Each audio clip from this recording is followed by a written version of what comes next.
When and why to train to failure for maximum results. So, welcome, legend. Today, we're gonna talk about failure.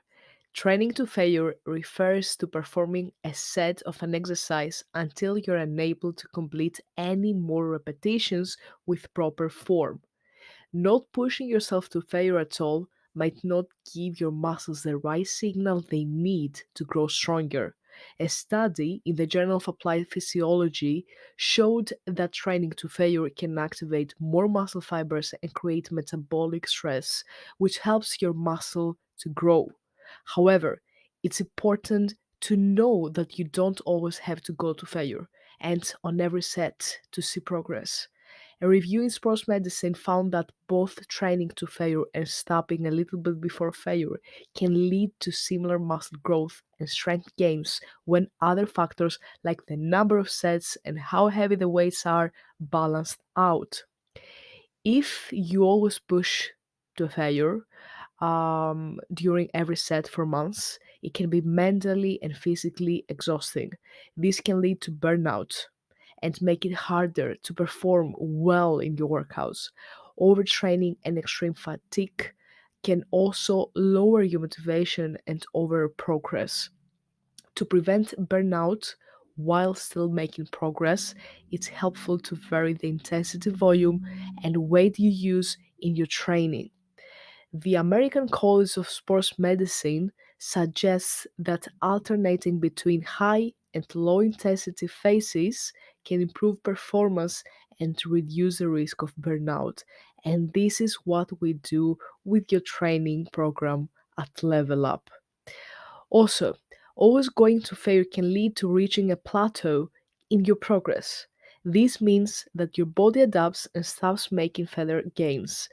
To overcome plateaus and continue improving, it's beneficial to change your training routine by adjusting the volume, that's the number of sets and reps, intensity, that's the weight used, resting periods, and exercises you do.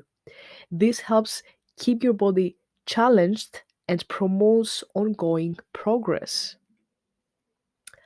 So, the big idea: going to failure can be a useful technique to challenge your muscles and stimulate growth.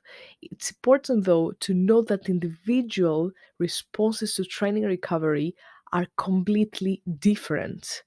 What works for one person may not work for another.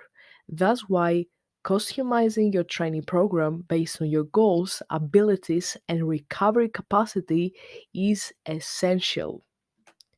So, when you don't need to go to failure, uh, the sets are different compared to when you need to go to failure.